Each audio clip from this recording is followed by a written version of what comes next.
Para você, o que significa chegar ao topo da carreira? Para muita gente que sonha em fazer carreira no mundo corporativo, a resposta é ocupar um cargo de CEO. E no episódio dessa semana, nós vamos bater um papo sobre como crescer até um cargo de CEO, e o convidado para isso é o Roberto Otaki, CEO da Sakura Alimentos, maior fabricante de shoyu e outras especiarias à base de soja do país, e que certamente tem algum produto na geladeira de quem come yakisoba ou sushi regularmente.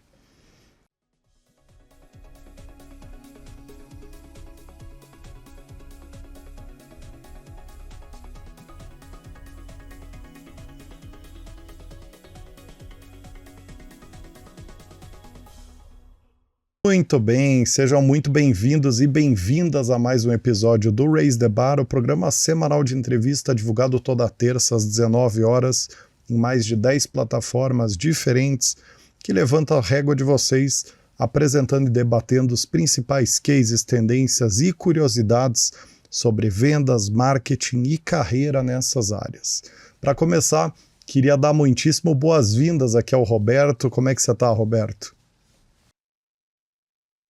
Muito prazer, é uma honra estar aqui com vocês. Vai ser uma oportunidade muito bacana de compartilhar um pouquinho da história. Então, estou aqui à disposição do que vocês precisarem. Maravilha, eu estou muito curioso aí para não só conhecer a tua carreira e explorar esse tema, como também conhecer um pouquinho da Sakura, né? Porque acho que é uma marca que a gente vê, pelo menos eu vejo na minha geladeira já há uns 20 anos, né? E você, Lils, tudo bem? Tudo certo, Rodrigo. Um prazer estar recebendo você aqui, tá, Roberto? Né, para a gente falar de um tema que está no imaginário de muita gente que tá que tem carreira executiva, né? Tem carreira no mundo corporativo, né? O que eu preciso fazer para chegar a um cargo de CEO? Então, certamente, a gente vai satisfazer a curiosidade e trazer muito conteúdo aí, Roberto, para quem tem interesse nisso. Legal? Beleza, Lils, vou te dar a honra da primeira pergunta, cara. Ótimo. Bom, Roberto, então para a gente criar um contexto, né, é importante para quem está ouvindo te conhecer minimamente aí, então fala um pouquinho do Roberto e do Roberto, né, profissional, né, um pouco da tua história, da tua carreira. Bom, minha carreira é um pouco diferente, assim, né? Eu comecei em auditoria externa, né? Então, vim do mundo financeiro, na KPMG, depois eu saí da auditoria externa, fui para a auditoria interna, fui para controles internos, gestão de riscos, mexi com processos, depois eu saí da KPMG, trabalhei na Unilever, na área de gestão de riscos também, voltei para o mundo da consultoria, para a área de gestão de riscos, controles internos, e depois eu me movimentei para uma área de aduaneiro, né? Minha formação, efetivamente, é administração com ênfase em comércio exterior. Então, depois de, sei lá, uns 10 anos, em 12 anos de carreira, eu fui bater realmente lá na área de comércio exterior, mexendo com a parte tributária, né, de impostos indiretos, nas importações principalmente, mas mexia com comércio internacional também. E depois, dentro da área de tributária, acabei seguindo também na área de impostos indiretos, tanto em compliance quanto em consultoria também. Tudo isso aí levou uns 15 anos, né, de carreira, até que eu me tornei sócio lá na Ernst Young, né? Depois disso, eu, em 2014, entrei na Sakura como diretor de operações e de 14 para cá fui assumindo outras funções lá dentro também, até que em 2020, no meio da pandemia, né, um momento mais maluco da história da vida de muita gente aqui, eu assumi a presidência, o cargo de CEO na Sakura. Então foi assim que eu cheguei. Tem um monte de detalhe no meio, mas essa é a minha carreira. Você sabe que eu achei emblemático uma coisa aqui, né? Você fez tua carreira na área de riscos e depois você foi para a área de comércio internacional. Talvez isso aqui, eu não sei se é muito criativo da minha parte fazer essa vinculação, mas talvez seja um grande risco trabalhar comércio exterior no Brasil, né? Porque a gente tem um porto que trava a importação, a gente tem, enfim, Complexo, política internacional meio maluca. Complexidade tributária. Complexidade tributária. Então, talvez não tenha sido tão maluco ali você sair de risco e ir para comércio internacional, viu? Tem. Acho que quando a gente fala de risco, você controla risco com bons controles internos, bons processos. Então, tudo acaba mexendo com a gestão. pessoas e processos internos de gestão. Então, invariavelmente as coisas se conectam, né? Na parte de comércio exterior, na época, né, eram 12 órgãos anuentes, era uma guerra, né? Importar no Brasil era uma operação de guerra. Ainda é difícil também, né? Mas já mudou bastante, né? Naquela época era um pouquinho mais complicado. É legal, mas é uma área muito bacana. É que a gente viveu 2 momentos, né, de abertura, né? Abertura ali em 1990, 1994 para o mercado internacional e uma reabertura mais recentemente, onde a gente realmente, o Brasil começou a se ver como um jogador internacional, né? Como internacionalizando suas empresas, o governo incentivando esse processo. Então teve a gente como país, a gente é novo ainda no mundo do comércio bilateral, né? Multilateral, né? Sim. Enfim.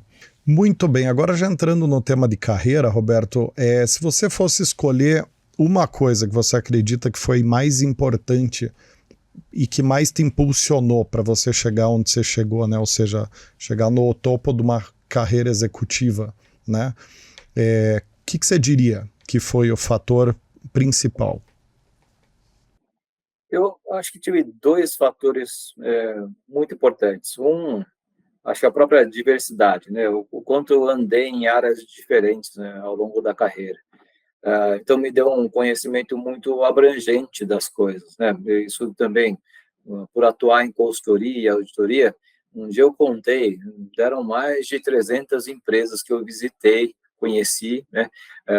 Algumas mais a fundo, outras um pouco menos, mas são 300 entidades legais que eu conheci, e vi os processos acontecerem, vi problemas acontecendo, né? Então, um lado é essa bagagem muito bacana, né? A segunda coisa é que, ao longo de todo esse processo, eu aprendi a ouvir, porque na hora que a gente começa a entender o problema de cada uma dessas empresas, e cada uma delas dentro de um contexto, você começa a identificar pontos comuns, né? E dentro desses pontos comuns, você consegue encontrar soluções mais rapidamente e muitas vezes muito mais simples do que se você não tiver toda essa bagagem, né? Você vai ouvindo uma história só, é difícil de encontrar solução, né? Então, essa conjunção de ter uma bagagem grande de experiências prévias e uma habilidade de ouvir cada caso dentro do seu contexto, me deu, acho que, um diferencial bastante grande na minha carreira. Fantástico, fantástico. Me chama a atenção, eu queria que você falasse um pouquinho mais da primeira, Roberto, porque sem dúvida te trouxe muito conhecimento passar por áreas diferentes, né? E você ter sido exposto a diferentes tipos de negócios, mas isso deve ter te exigido, primeiro, coragem para isso, né? Porque mudar não é fácil, né? Sair da tua zona de conforto não é fácil, então já te exige um elemento comportamental ali, que é coragem para mudar, né? Mas tem que ter um modus operandi ali para você aprender tudo de novo, né? Quer dizer, você aprender o novo, né? Como é que você lidava com isso, né? Especialmente nessa pauta de começar do zero uma nova carreira, um novo tipo de função, enfim. Mudar de departamento, de áreas em que, assim, ao longo da carreira, sempre foi um objeto muito natural para mim, né? Eu entendia uma situação, entendia uma solução, gostava e esbarrava com uma segunda coisa que eu achava muito legal. Eu criava uma conexão nova, falava com o pessoal das 2 áreas, via que tinha uma oportunidade de fazer alguma coisa um pouco diferente na segunda área, eles topavam, eu ia para a segunda área. Então, assim, toda essa movimentação para mim sempre foi muito tranquila, assim. Eu acho que a mudança sempre fez parte de mim. Mesmo eu, quando penso na minha carreira profissional ou quando eu ocupo um cargo, eu sempre penso em ciclos curtos. Eu tenho o hábito de pensar em 2, no máximo 3 anos. Coincidentemente, no caso da Sakura, o meu mandato é de 3 anos, né? Então, acabei de completar o primeiro ciclo, estou entrando no segundo. Mas eu sempre faço conta de, olha, o que eu tenho para fazer nesse ciclo, e se tudo der certo, eu vou lá entregar, e depois vai vir um outro, pode ser na Sakura, pode ser em outro lugar. Então, eu acho que essa forma de pensar sempre me deu muita liberdade e tranquilidade. Interessante. Você diria que foi a estratégia, a principal estratégia que você adotou para a tua carreira foi essa questão de planejamento de ciclos de 3 anos?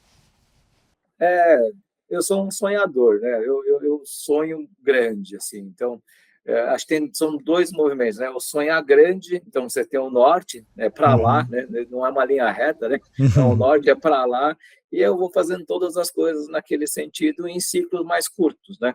Então, eu tenho uma meta de chegar em um determinado grau de conhecimento, ou resolver algum problema grande de uma empresa em determinado ciclo, e eu vou cumprindo isso, né? À medida que eu cumpro, eu vejo que novas oportunidades vão surgindo, e eu tento direcionar elas para que sejam sempre na direção do meu sonho maior mesmo. Então, isso tem funcionado bem. Maravilha, maravilha. E me permite insistir no tema ali, porque eu vejo que tem um valor nisso, tá, Roberto? Mas, ok, que habilidades que você botava, né, para jogo, né, quando você começava numa função nova? O que tu fazia, né? Tu ia conversar com alguém, tu ia aprender on the job, você ia buscar uma formação mais acadêmica? Qual que era o teu modus operandi nisso? Eu sempre li muito, sempre estudei muito e nunca fiz nada sozinho, né? Então, sempre pude contar com ótimos parceiros, pessoas que sabiam muito mais do que eu mesmo. Invariavelmente, nunca fui a pessoa mais inteligente da mesa. Isso eu não tenho vergonha de dizer, fico até feliz de ser assim, porque eu posso fazer perguntas de trainee todos os dias, ninguém se incomoda, né? Mas isso me dá uma vantagem, né? Porque quando eu chego no local, eu assumo essa posição, eu faço todas as perguntas que eu tenho que fazer, sem medo, né? E as pessoas me ajudam, né? Com o tempo, eu vou incorporando todo esse conhecimento e com a bagagem anterior eu sou uma coisa nova, crio uma solução nova e a gente segue, né? Mas o começo é muito de aprender mesmo, é um aprendizado, é ler, estudar, ir a fundo, conversar com as pessoas, e estar na rua, entender o processo, viver o processo, executar as atividades das pessoas. Mesmo dentro da Sakura, quando eu entrei como funcionário na Sakura em 2014, mas eu atuei como consultor para a Sakura por uns 2, 3 anos antes.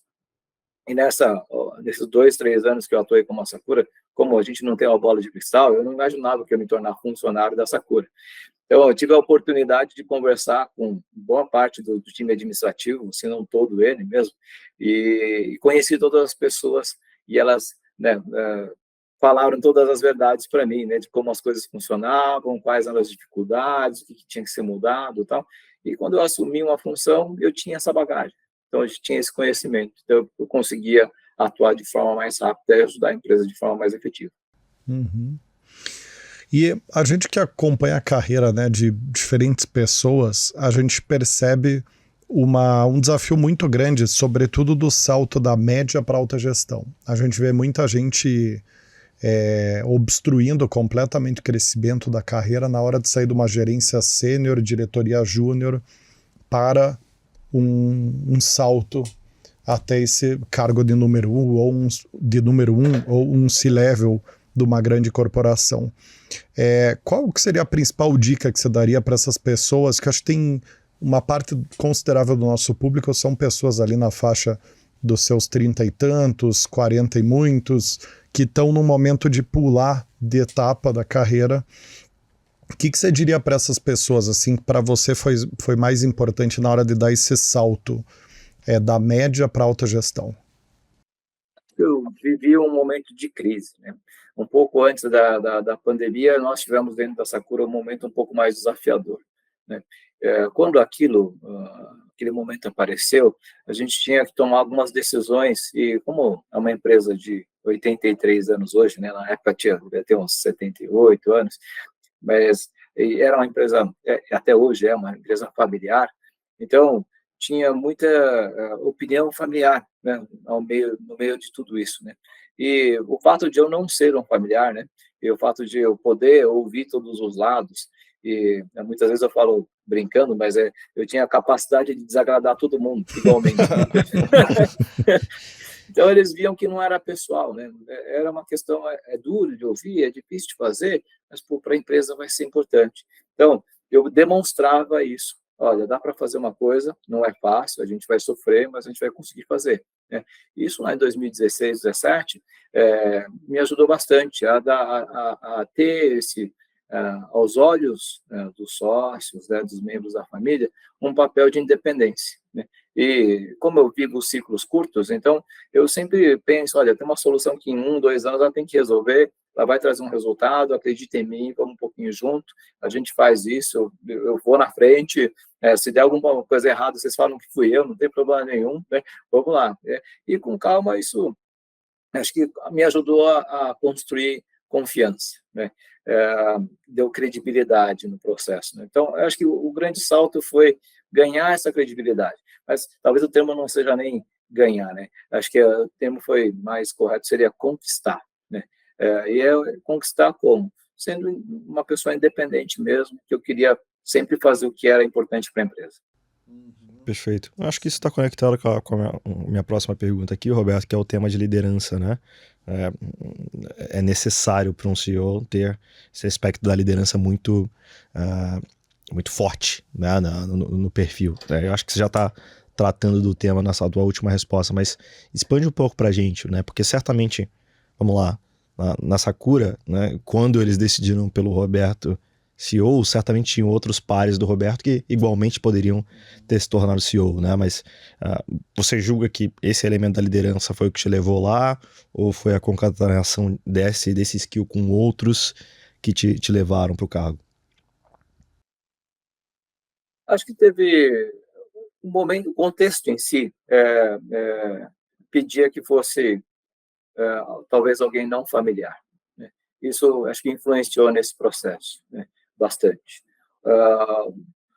O lado da credibilidade, da confiança que eu tinha conquistado ao longo dos anos me ajudou muito também, né?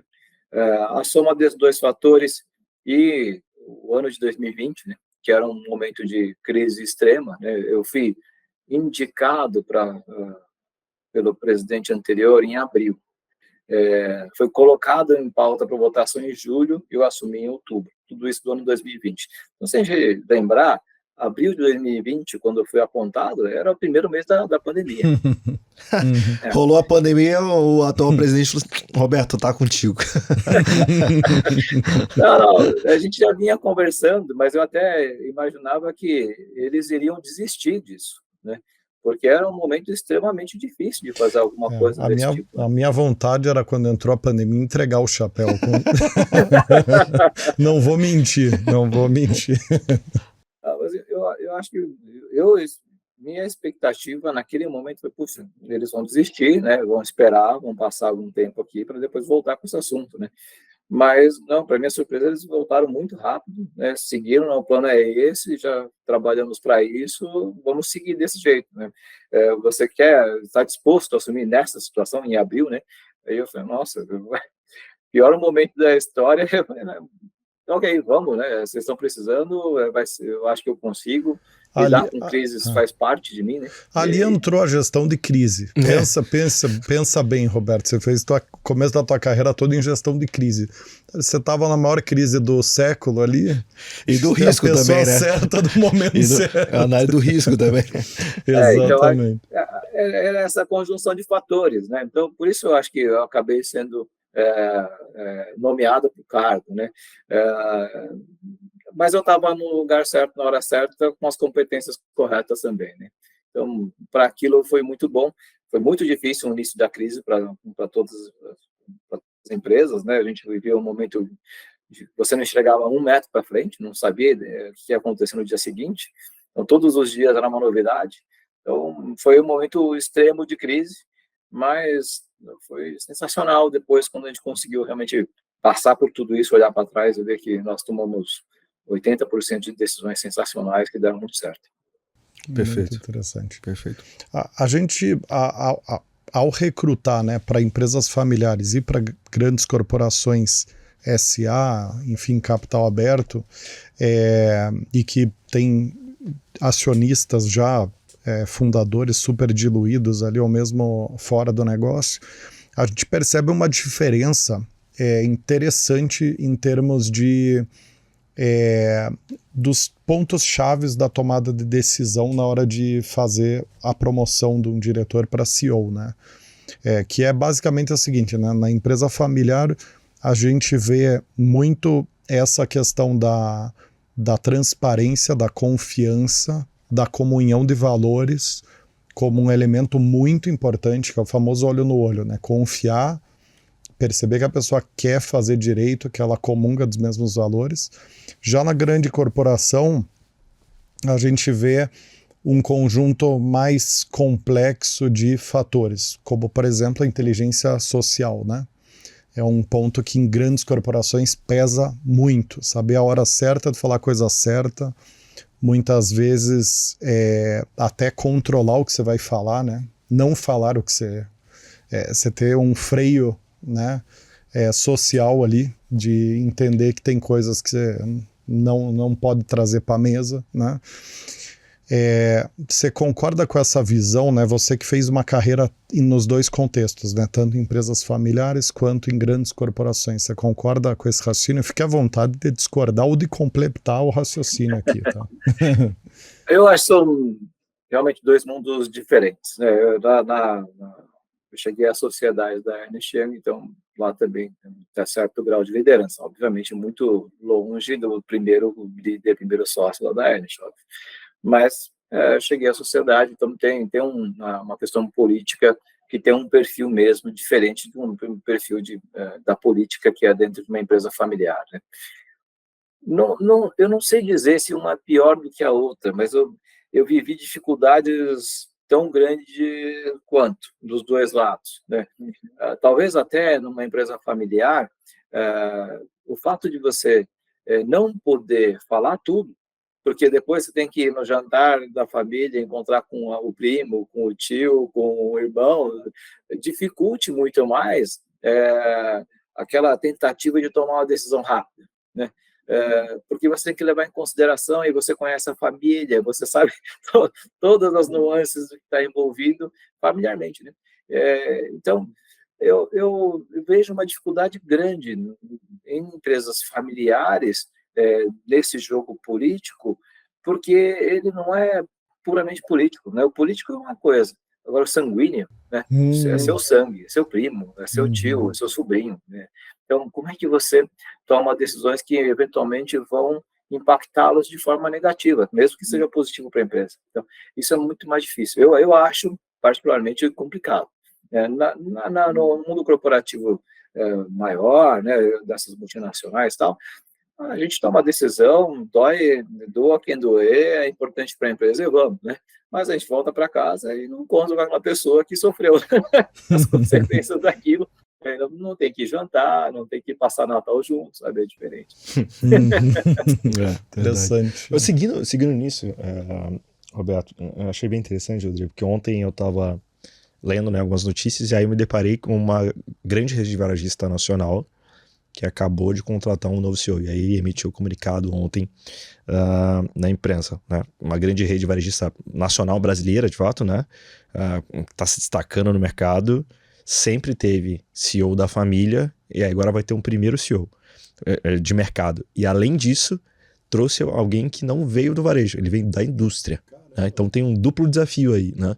Essa adaptação para um ambiente mais familiar, né? E vir de outro segmento. Eu acho oportuno, mas certamente traz um desafio ali para esse profissional. Que dica que você daria para ele, Roberto, né, como um profissional que teve dos dois lados, né, e vivenciou isso, né, para essa adaptação dele? Tá indo para uma empresa familiar e tá indo para um outro segmento. Se a empresa familiar tomar uma decisão como essa, né, e provavelmente deve ter membros da família ainda na direção e em outros cargos importantes dentro da empresa, eles estavam olhando uma competência que essa pessoa tem de diferente, né? Então, se ele tentar ser diferente do que ele é normalmente, ele vai sofrer.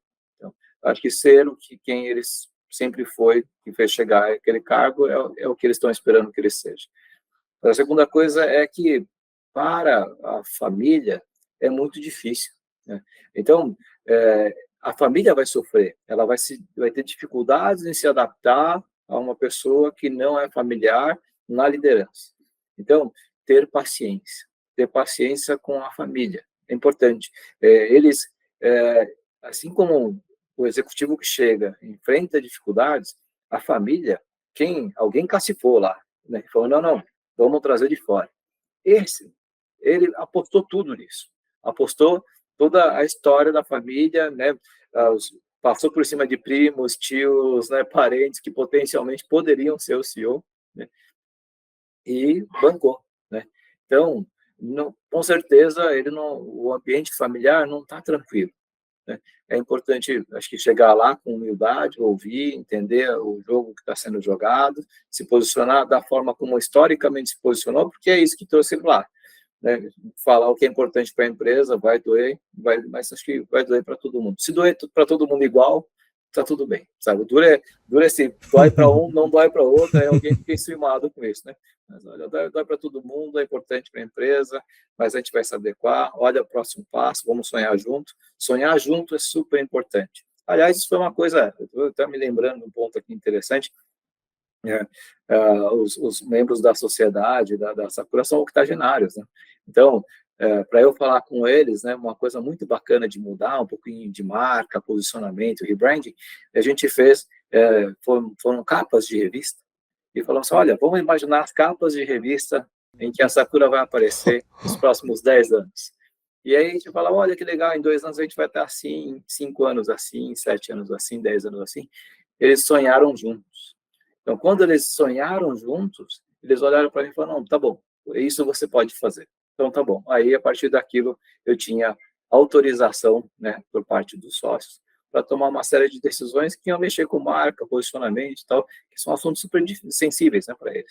Então, acho que sonhar junto é importante. Acho que essas seriam algumas dicas que eu daria para eles. Pô, interessantíssimo. Né? Interessantíssimo. Que sai de um elemento mais romântico, né, Rodrigo? Sim, sim. Mas para algo que entra muito no tático. Né? Pô, sonhou junto, beleza. É o mesmo sonho? Então vamos fazer um planejamento estratégico. Não, e eu diria até que o Roberto ele atacou o cerne da questão, né? Porque no final do dia, quem é humano tem insegurança, né? A gente vive num mundo líquido, né? Num mundo onde as coisas são dinâmicas, mudam muito. Então, imediatamente após você ocupar uma posição maior, ou num segmento diferente, ou num contexto diferente, naquele exato momento você já está se questionando, puxa, será que eu vou conseguir? Será que sou eu mesmo a pessoa certa? Né? A gente tem as estatísticas de síndrome do impostor, né? É uma coisa absurda, né? Como isso acomete a gente, né? E por trás da síndrome do impostor está a insegurança, né? Tá a hesitação, né, que a gente tem na nossa essência de humano, né? E eu achei bem interessante o ponto que o Roberto colocou da pessoa ser ela mesma, né? Porque é um desafio diário que a gente tem, né? Porque a gente vive num mundo onde a gente está o tempo inteiro sendo convencido a seguir padrões, seguir moldes, a tentar se enquadrar em algo, a não buscar a sua identidade, a sua história, o seu papel, a sua contribuição. Então é muito comum você se colocar numa posição de o que eu preciso mudar. E uma vez que a empresa contratou você, né, ela quer que você seja você, né? Eu achei isso muito interessante mesmo. Esse é o valor, né? É isso que te colocou lá, você ser exatamente daquele jeito, né? Então, ser você mesmo é fundamental. E isso, se você não conseguir ser você mesmo, você não produz, você não vai feliz, vai trabalhar triste, fica desmotivado, o tempo todo as coisas dão errado. É difícil dar certo. E, Roberto, uma coisa que a gente percebe muito é esse nível de pressão que vai havendo, uma vez que você vai ocupando cargos maiores, né? Até pelo nome dos cargos, né? Já é intimidador, né? Poxa, quanto mais alto você sobe, mais bonito é o nome do teu cargo, né? E aí a gente está constantemente precisando lidar com todos esses sentimentos que surgem, né? De insegurança, de insuficiência, às vezes, né? Putz, será que eu tenho tudo o que precisa, etc e tal. Que tipo de suporte externo que você teve para te ajudar a lidar com essa parte emocional da ascensão na carreira, de lidar até com o sucesso, né? Que é uma coisa difícil, lidar com o sucesso, se permitir ter sucesso, né? Se permitir crescer na carreira sem se sentir mal ou se sentir devendo algo, né? E tal. Como é que você fez para ter um conforto psicológico ao longo do teu crescimento aí, né?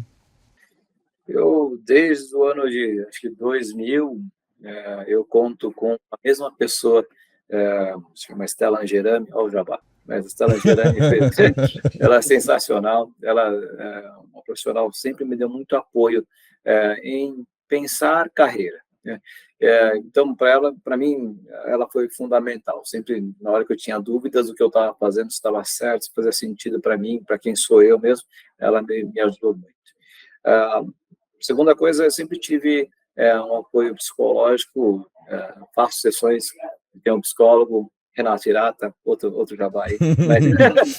Alô, Estela e Renato, nosso time de mídia vai entrar em contato com vocês. Nosso time de conteúdo vai abordar para vocês virem dar uma entrevista aqui para nós. Eu já estava pensando em monetizar essa mídia aí, mas tudo bem. Entendi. Você tem o coração pior que o meu. Eu tava pensando. Peludo aí, ele quer monetizar o jabá. Eu já quero trazer para gerar conteúdo aqui, né? Enfim. Mas o Renato Hirata, então, ele é um cara muito bacana, assim, um psicólogo diferente, preto e branco, assim, me dá bronca e tal, é legal, assim, eu gosto disso, me ajuda a pensar diferente, né? E não só esses dois profissionais, né, mas ao longo de toda a carreira, acho que eu sempre tive bons parceiros, colegas, sócios, chefes, fornecedores, clientes, histórias de clientes e fornecedores são muito bacanas de ouvir e sempre serviram como modelo. Então, acho que boas pessoas ao redor sempre me ajudaram ao longo de toda a carreira. Eles sempre me inspiraram a ser um pouco melhor, né? Então, e por último, acho que uma coisa que eu fiz muito mais recentemente é esporte, né? Eu gosto de esporte, eu gosto de fazer coisas diferentes. Então, eu sou recordista brasileiro de paraquedismo, já fiz um Ironman na minha vida, já fiz algumas ultramaratonas, já corri na montanha, mas tudo isso me deu sempre muita resiliência, sabe? De planejar, pensar, pô, eu sei que vai ser difícil, eu sei que vai ser sofrido, mas olha, vai ser muito legal quando cruzar a linha de chegada, sabe? Então, é a mesma coisa, né, na vida profissional também, né? Você tem um momento muito difícil, talvez é difícil, é complicado, mas olha para onde a gente vai, vamos sonhar grande, a gente vai chegar lá com calma, é só mais um degrauzinho, né? Mais uma pedra no caminho, mas a gente chega lá. E acho que esse conjunto sempre me ajudou muito. São coisas de apoio psicológico muito forte. Pô, interessante. Roberto, uma pergunta para não ficar em cima do muro. Não que você esteja, mas algo bem preto no branco. Naturalmente, o CEO é muito improvável que ele tenha passado por todas as áreas de uma empresa, né, numa área de gestão de uma empresa. Então, ele vai chegar no cargo, você tem trabalhado em finanças, você tem trabalhado em supply chain. Logo, você ele não falou vai... RH, que é a área que eu acho que menos CEOs... Verdade. Vem do RH. Historicamente. Né? Então ele não vai chegar no cargo tendo passado por todas as áreas, logo não tendo desenvolvido os skills, mais hard skills de cada uma das áreas, né? Primeiro ponto. Né? Então isso é fato. Mas na tua visão, o que um CEO não pode não ter? Ele precisa ter de hard skill, de soft skill, senão ele vai performar mal, na tua visão. Uma coisa eu falei, né? Saber ouvir. Tem que saber ouvir para entender cada uma das situações. Segundo, você nunca está sozinho. Eu acho que você tem que ter um bom time. Então, criar um bom time, criar um bom ambiente em que as pessoas conseguem se desenvolver é essencial. Na Sakura, eu cheguei, nós tínhamos 10 gerentes. Hoje nós temos 18, dos quais um só foi contratado externo. Os outros 7 foram promovidos. Isso em 3 anos, né? Então, tem um time que estava lá com um potencial enorme e a gente deu a oportunidade e eles estão voando agora. Então, eu acho que para conseguir formar um bom time, ter bons líderes, inspirar as pessoas para sonhar junto, eu acho que isso são soft skills essenciais. Um outro, acho que é super importante, ter noção de finanças. Sem ter finanças, não consegue ler balanço, não consegue ler demonstrações financeiras, fluxo de caixa, valuation de empresa, quanto ela vale, né? Então, difícil. Eu acho que financeiro é fundamental também. Eu ia chegar nisso mesmo, porque eu vejo muita gente falando de soft skill, né, quando se fala em grandes cargos, mas né, eu tenho a opinião própria de que o hard skill de finanças é um elemento muito importante para quem é executivo, né, especialmente para quem é um CEO, né, porque acho que dali parte várias análises que você tem que entender. Poxa, o nosso problema está em vendas, ou não, o nosso problema está nos nossos custos, né? Em quanto custa servir, quanto custa entregar o nosso produto. Então eu vejo que o skill de finanças, Roberto, ele de fato te permite entender, fazer um diagnóstico melhor daquilo que onde precisa ser trabalhado dentro da gestão do negócio, né? Não sei se você e o Rodrigo concordam com isso. Olha, eu concordo, eu já vi, acho que a pandemia mostrou muito, eu vi muita empresa quebrar acelerando durante a pandemia. O negócio estava crescendo, apareceu um boom inesperado, e aí precisava comprar muito estoque, pagou muito fornecedor, carregou estoque, não deu prazo para os clientes, e no fim ficou sem dinheiro e quebrou muito rápido, numa velocidade gigantesca. Eu vi muita gente de pequeno e médio porte quebrar desse jeito durante a pandemia, por desconhecimento de que, né, um DRE bonito não quer dizer um fluxo de caixa viável. E aí precisa de entender necessidade de capital de giro e tal. E se você não tiver isso, você vai quebrar a empresa no momento que ela está super bem. Mas eu vi muito. Perfeito. Esse conhecimento é essencial. Não, totalmente de acordo. Eu mencionaria também o seguinte, né? Acho que a gente vive num mundo hoje onde você tem finanças nunca vai deixar de ser um dos principais pilares de sustentação de qualquer CEO, né? Então estou totalmente de acordo com o raciocínio. E o que eu vejo, além disso, é que a gente vive num mundo hoje onde está havendo um agrupamento de contextos bastante interessante, né? Você tem cenários onde a empresa é extremamente rentável, extremamente bem resolvida na parte financeira. Vamos pensar no segmento de receita recorrente, por exemplo, né? Onde é a boca de jacaré, né? A tua receita cresce, teu custo se mantém, né? Que é o mercado de SaaS, por exemplo, são os mercados de assinatura recorrente, onde você tem turnover baixo, por exemplo, e tudo mais. Eu acho que tem contextos ali que geralmente acontecem em negócios dessa natureza, onde a finanças vai acabando por ficar um assunto mais de defender o gol, uma coisa mais secundária. E aí você começa a ter a necessidade de realmente ter uma questão de cultura, gestão de cultura, de estratégia, né? De planejamento estratégico, de foresight, né? De previsão de mercado, né?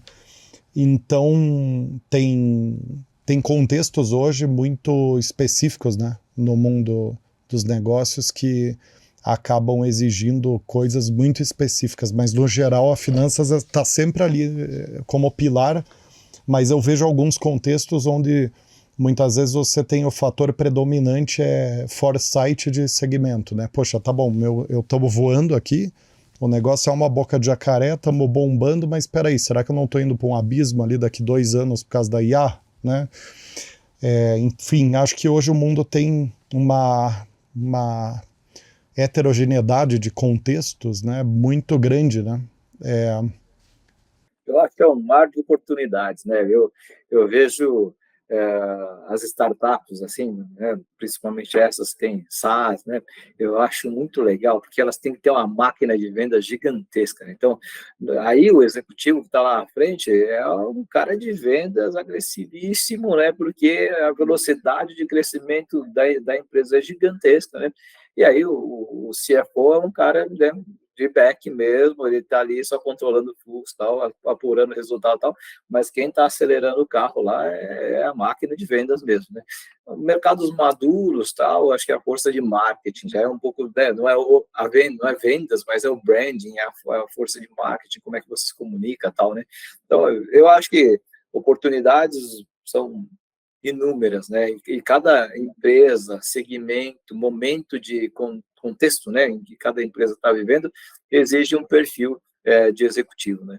Eu acho que nesse contexto todo, meu perfil foi ótimo para a Sakura, para este momento que ela vive hoje, né? Não necessariamente daqui a 2, 3 anos o meu perfil vai perdurar, porque de repente ela atua no mercado muito maduro, vai precisar de um branding, um marketing muito forte e tal, e aí talvez não seja mais eu, né? Mas isso eu acho que faz parte. Então, estar atento às oportunidades, eu acho que é fundamental, né? Mas Legal. é enorme. Nossa, me lembrei de um tema espetacular aqui, que a gente estava falando no almoço, Lewis, que é sobre fechamento de ciclo, né? Esse é um dos temas mais dolorosos da vida profissional e pessoal, né? A gente lidar com o fechamento de ciclo. E acho que você trouxe uma questão aí que eu acho muito cara para o tema de carreira, que é aprender a entender o momento de, mudar de empresa, o momento onde você é super importante e deixa de ser importante, tá tudo bem, porque você vai ser importante em outro lugar, de uma forma até maior, muitas vezes, do que você está sendo ali onde você está. E essa maturidade de identificar ciclo, que você começou a conversa nisso, inclusive, eu acho que é um ponto muito importante para uma carreira de ascendente de sucesso, né? Porque é um pouco antinatural a gente... o novo sempre assusta, né? E então a gente tem um certo apego assim ao status quo, né? E o fim também, né? Exato. Não, e vocês até um pouco da conversa de hoje começou, né? Chegar no topo da carreira, né? Mas eu quando eu vi o topo da carreira, eu falei, caramba, eu acho que não tô, né?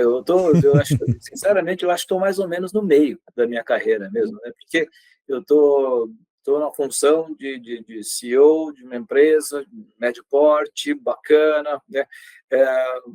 Ela tem um momento dela, eu estou ajudando, né? Daqui a 2, 3 anos, de repente vai surgir uma necessidade de um perfil diferente do meu. O quão mais atento eu estiver prestando atenção disso, melhor para mim e para a empresa, né? Então, porque aí eu mesmo vou lá, né, falar que é melhor eu sair, né? Eu vou procurar uma outra coisa porque precisa de outra pessoa, né, nessa função. Eu tenho talvez até orgulho de dizer que eu nunca fui demitido de nenhuma empresa, né? Mas porque eu acho que eu sempre me antecipei, né? Eu via meus limites, as áreas que eu atuava, minhas competências, o que eu queria fazer, se alguém poderia fazer melhor o que eu estava fazendo, né? Preparava sempre um sucessor para que eu pudesse sair com tranquilidade. Então, com o tempo, sempre eu saí antes de eu precisar sair, talvez. Interessante. E um tema que sempre vem à mesa quando a gente está falando sobre carreira em alta gestão, né, carreira corporativa, vida executiva, principalmente com as novas gerações, é o equilíbrio entre vida pessoal e profissional. Inclusive, outro dia eu li uma pesquisa, agora não vou saber o número exato, mas estava falando da quantidade de pessoas que queriam virar líderes na nova geração. E o número despencou. A nova geração não quer ser líder, porque ela identifica na liderança um fardo, né, uma responsabilidade excessiva. E eu acho que isso é muito baseado no conceito de que carreira executiva e cargo de CEO e qualidade de vida são antagônicos. Tem um preconceito envolvido nisso. Eu queria que você falasse um pouquinho, principalmente para as novas gerações, como que você equilibra a vida pessoal e com as demandas do cargo de CEO, enfim, com as expectativas que existem em volta do CEO da empresa. Como é que você faz para equilibrar isso tudo, né?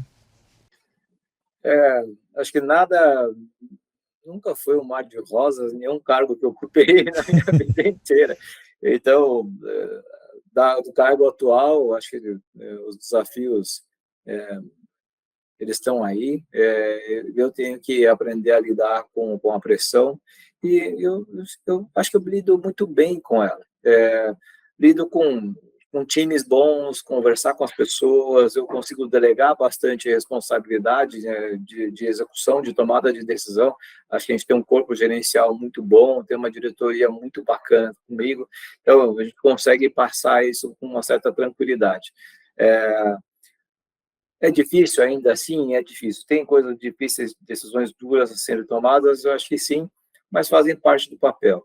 E eu tenho que encontrar minhas válvulas de escape. Hoje o que eu tenho feito muito meditação, mentalização e praticar esportes, né?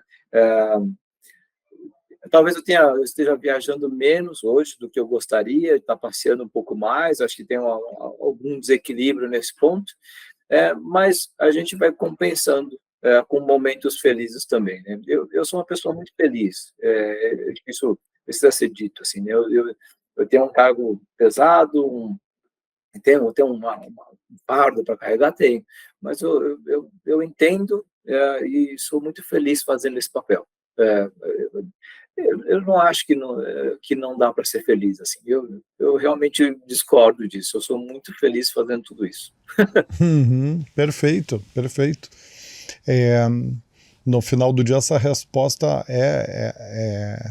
ela é bem, bem clara, né? Porque quando a gente perguntou sobre equilíbrio de vida pessoal e profissional, quando se traz o tema da felicidade, o que você está querendo dizer, pelo menos eu entendi, você tem que estar feliz com o teu equilíbrio. Ele pode ser qual for, pode ser que você esteja colocando 99% no trabalho e 1% no pessoal, mas se você está feliz com isso, é o teu equilíbrio, né? O teu... O equilíbrio é dinâmico, né? A gente tem um hábito de ver equilíbrio parado, mas não é, né? O nosso equilíbrio é dinâmico. Tem hora que ele está muito mais para a família, tem hora que ele está muito mais no trabalho, sabe? Então, cada momento é um momento. Eu acho que se você conseguir ser feliz em boa parte deles, assim, eu tenho um exercício mental todos os dias, de acordar, fazer uma mentalização, pensar em coisas positivas para começar o dia. Independentemente de tudo que tem pela frente, eu começo pensando em 3 coisas positivas e aí depois eu vou começar a pensar sobre o meu dia, né? Porque isso me põe num estado de espírito bom. E aí eu penso, que coisa legal, estou num dia legal. Então, beleza, o que eu tenho pela frente? Tenho 10 reuniões, beleza. Penso cada uma delas, penso quem vai estar, o que eu quero tirar dessas reuniões, qual é o resultado que eu quero, não em conclusões, mas como eu quero sair dessa reunião. Eu quero sair com, o time chegou a uma conclusão boa, o time está feliz, a conclusão é boa para a empresa, sabe? Não sei qual é a solução, mas é assim que eu penso o dia, e aí no final do dia tem uma rotina de encerrar o dia, repassar essas 10 reuniões, ver tudo que eu fiz, os pontos que eu posso melhorar, algumas coisas que eu pisei na bola, é natural, a gente pisa na bola, e, no dia seguinte eu tenho uma liçãozinha de casa, no dia seguinte eu começo de novo. Então, tem um equilíbrio louco? Tem um equilíbrio louco. Hoje eu acordei 3h50. Mas para fazer exercício ou para trabalhar? Para trabalhar, para preparar o dia. Tinha uma série de reuniões importantes hoje, ainda tenho mais uma super importante, então tinha que preparar tudo isso, tá equilibrado, e eu queria treinar às 6 horas da manhã, então... Trabalhou um pouquinho, treinou. Trabalhei, fui treinar, voltei. Essa turma do triatlo, eu gosto de treinar cedo. Mas né? o nosso diretor de TI, ele é assim, ele acorda acho, todo dia, o Rafão, 3h30, 4 da manhã, ele trabalha um pouquinho, vai para academia, ele tem um horário meio alternativo.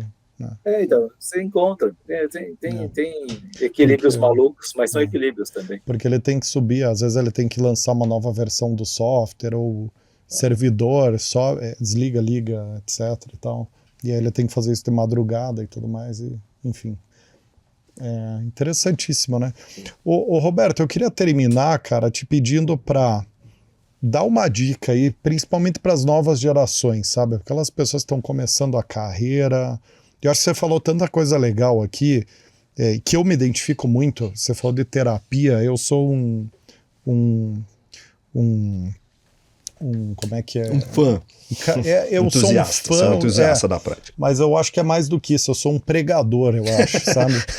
O evangelho da terapia. Não, isso é quase isso, porque você sabe que uma das coisas que mais me deixou feliz esses últimos 30 dias foi porque na festa de final de ano, cara, eu tava conversando com um estagiário lá do Mato Grosso, e aí ele virou pra mim, cara, eu fiquei muito feliz com o que ele falou. Ele virou pra mim e falou assim, cara, eu queria te agradecer, porque você fala muito de terapia na empresa, e eu comecei a fazer terapia, cara, 17 anos, 17, 18 anos, uma coisa assim. E eu comecei a fazer terapia e, cara, tá me ajudando muito, cara, tô muito feliz. Eu falei, caramba, né, cara, com 18 anos eu nem sonhava em fazer terapia, eu fui fazer com 34, 35 anos, né? Então acho que você falou tanta coisa legal aqui, Roberto, que eu vejo que às vezes Eu queria que você passasse um recado para as gerações mais novas, para a gente tentar dar um direcionamento também, uma dica tua para essa turma aí, né? Poxa, tem uma coisa que eu tenho repetido nos últimos meses para bastante gente, eu vou aproveitar a oportunidade para falar aqui também. Assim, o que tem mudado minha vida é, primeiro, rever minhas crenças, aquilo que eu acredito, que eu consigo ou que eu não consigo. Rever essas crenças, super importante. Fiz um inventário disso, fazer um inventário. Segundo, uma vez feito o inventário, revise seus objetivos, sabe? Onde você quer chegar, porque às vezes o seu objetivo já está influenciado por uma crença limitante, né, e é ruim. Então, aí revisa seus objetivos. Aí, repensa os seus hábitos para aqueles objetivos, né, e anota. A quarta coisa, anotar. Esse ciclo é super simples, né? Se você fizer isso todos os dias, ou fizer isso periodicamente, é impressionante a transformação que a gente vê na vida. Eu fazia isso intuitivamente, na minha vida inteira eu fiz isso intuitivamente, mas mais recentemente eu parei para pensar mesmo, pesquisar, tentar entender por que funcionava, né? Como é que você faz um treino para um Ironman, sabe? Pô, tem uma lógica. Como é que você faz um treino para uma outra maratona? Vai correr na montanha de 15 horas, pô, tem uma lógica, sabe? Como é que você vira recordista brasileiro de paraquedismo, sabe? Tem uma lógica. Essa lógica é a mesma, O engraçado disso é a mesma. Crenças, o que você acredita, bota um objetivo desafiador, muda os seus hábitos e começa a anotar. Vai dar certo. É sensacional. Funciona. Genial, genial. Fantástico. Olha, tem um método Otaka aí. Método Otaki. Eu vou até te convidar para a gente escrever para você escrever alguma coisa, porque eu tenho uma missão ano que vem de começar a voltar a escrever, né? E principalmente sobre recrutamento e seleção, que é a minha paixão, né? Mais especificamente como recrutar os melhores e as melhores e tudo mais, mas isso cascateia em carreira também, né? Isso cascateia nisso, então achei bem interessante ter o método. Fica o convite aí para você lançar o método Otaki formalmente e a gente divulga por aqui, porque a gente tem uns 3 blogs das empresas do grupo que a gente faz parte, e eu também escrevo um pouquinho, a gente divulga o método por aqui também, te ajudamos a propagar o conceito. Estou à disposição, o que eu puder fazer, eu vou fazer. Eu gosto e eu acho que está funcionando, então se está funcionando, o pessoal tem que aproveitar, sabe? Muito legal. Roberto, muito obrigado mesmo, adorei o papo, me deixou pensando muito aqui sobre várias coisas, e eu acho que é sinal que foi muito bom o papo, né, Lewis? Sem dúvida. Porque carreira, às vezes a gente entra no óbvio, né? E aqui a gente saiu do óbvio, a gente ficou totalmente fora do óbvio, né? Você trouxe muita coisa de filosofia, muita coisa de forma de ver o mundo, né? E de forma de interpretar os papéis e as relações. Então, gostei muito aí do papo, Roberto, queria te agradecer muito. Não tenho dúvida que você vai ajudar muita gente com esse conteúdo. Tá? Legal, muito obrigado pela oportunidade, foi muito bacana também. Estou à disposição, se vocês precisarem de mim, podem me chamar. O convite está feito, viu? O convite ao vivo não pode ser retirado, então tá aí. Está aceito. Tá aceito? Então tá combinado. Então tá combinado. Então, ó, pessoal, acompanhe ali no LinkedIn da For Sales que a gente vai divulgar em breve aí um material pedindo com o detalhamento aí do Roberto sobre essa prática que ele recomendou. A todos e todas que nos acompanharam até aqui, por hoje é isso. Um abraço a todos vocês e nos vemos no próximo Raise the Bar. Até lá!